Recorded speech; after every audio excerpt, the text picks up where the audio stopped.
Press conference हुई है और प्रेस कॉन्फ्रेंस में भारतीय सेना की तरफ से 3 बड़े अधिकारी शामिल हुए और इसमें director general of military operation DGMO वो शामिल हुए। Lieutenant general Rajiv Ghai, DGMO Rajiv Ghai हैं, जनरल राजीव घई वो इसमें शामिल हो रहे थे। वाइस एडमिरल एएन प्रमोद और उनके साथ में एयर मार्शल अवधेश कुमार भारती, ये 3 बड़े अफसर तीनों सेनाओं से वो इसमें शामिल होते हैं।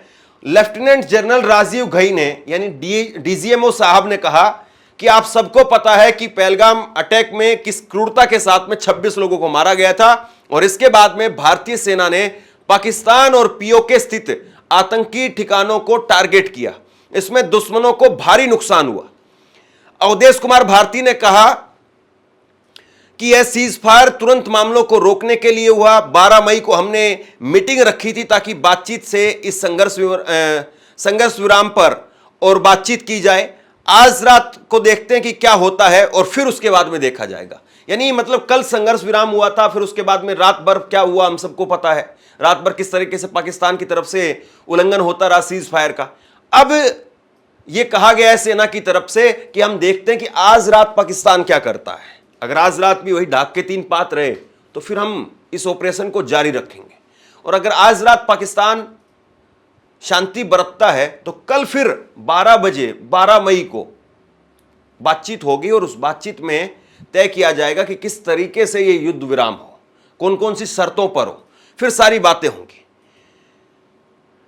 इसके साथ में जनरल राजीव घई उन्होंने कहा कि ऑपरेशन सिंदूर के तहत 7 मई को हमने जवाबी कार्रवाई की। सीमा पार 9 ठिकानों पर हमने 100 आतंकवादी मारे। इसमें कंधार हाईजैक और पुलवामा अटैक में शामिल 3 बड़े आतंकी चेहरे थे। 7 मई को कार्रवाई के बाद में पाकिस्तान ने ड्रोन और मिसाइल से हमारे बॉर्डर स्टेट्स में स्थित सैन्य ठिकानों पर हमले की कोशिश की। हमने उन्हें हवा में ही मार गिराया, एक भी टारगेट सक्सेस नहीं होने दिया। इसके बाद में पाकिस्तान को जवाब देते हुए सख्त कार्रवाई की, जिसमें पाकिस्तानी सेना के 35 से 40 सैनिक और अफसर मारे गए। बॉर्डर और एलओसी पर हुई पाकिस्तानी सेना की गोलाबारी में हमारे 5 जवान शहीद हुए हैं। मतलब पाकिस्तान के 35 से 40 जवान वो जो है वो मारे गए हैं और हमारे 5 जवान शहीद हुए हैं। ये ऑफिशियल जानकारी है जो सेना की तरफ से आज प्रेस कॉन्फ्रेंस में रखी गई है। मरकज सुभान बहावलपुर, यहां पर सीधे तौर पर अटैक किया गया है। ये तस्वीरें आप देख लीजिए। पहले की तस्वीर मरकज सुभान बहावलपुर की इस तरह की दिखाई देती थी और अटैक होने के बाद में वो तस्वीर जो है वो कुछ इस तरह की है और ये तस्वीरें, ये सबूत सेना की तरफ से पेश किए गए हैं। इसके बाद में मरकज तैयबा मुदीर के, ये पहले की तस्वीर है। पहले इस तरीके से पूरा बसा हुआ दिखाई दे रहा है और उसके बाद की तस्वीर ये है जिसमें सब कुछ धुंधला पड़ चुका है।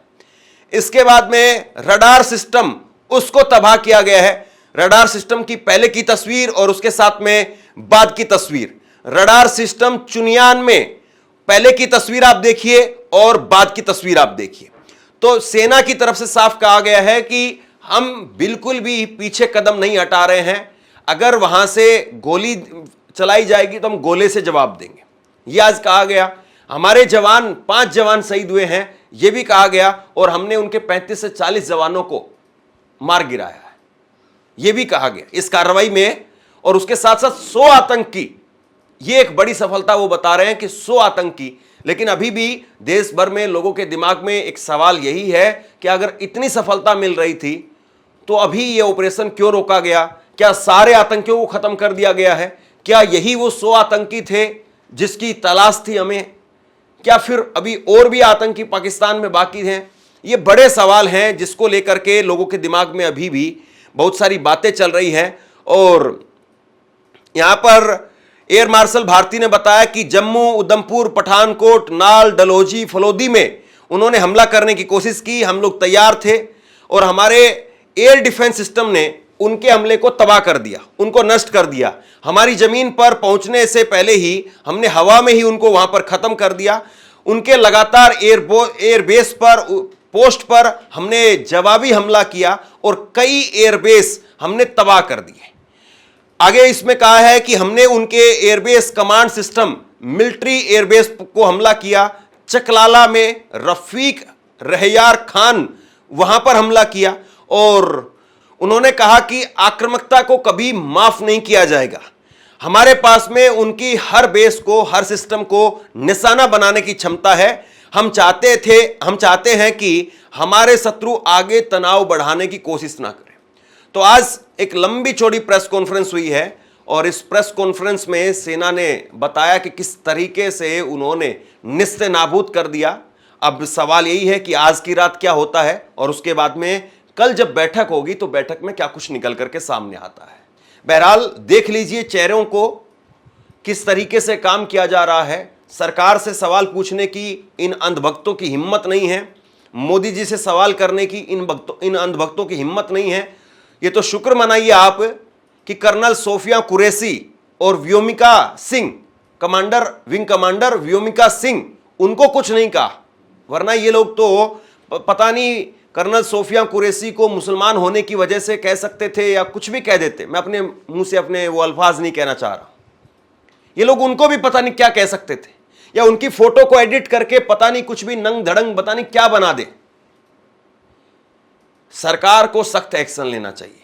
सरकार को अपने लोगों के साथ कम से कम खड़ा होना चाहिए। अपने लोग वो नहीं, अंधभक्त नहीं, आईटी सेल वाले, टूल किट वाले नहीं। ये मतलब आप उन लोगों को नहीं बचा सकते हैं जो लोग सामने आकर के प्रेस कॉन्फ्रेंस करके देश को जानकारी दे रहे हैं, देश में महत्वपूर्ण पदों पर रहे हैं, अभी भी हैं। अगर उन लोगों को सरकार ऐसे सार्वजनिक तौर पर लिंचिंग होने से नहीं बचा सकती है तो फिर क्या ही कहा जाए। शेयर कीजिए इस खबर को और आप क्या सोचते हैं नीचे कमेंट बॉक्स में लिख करके जरूर बताइए। धन्यवाद।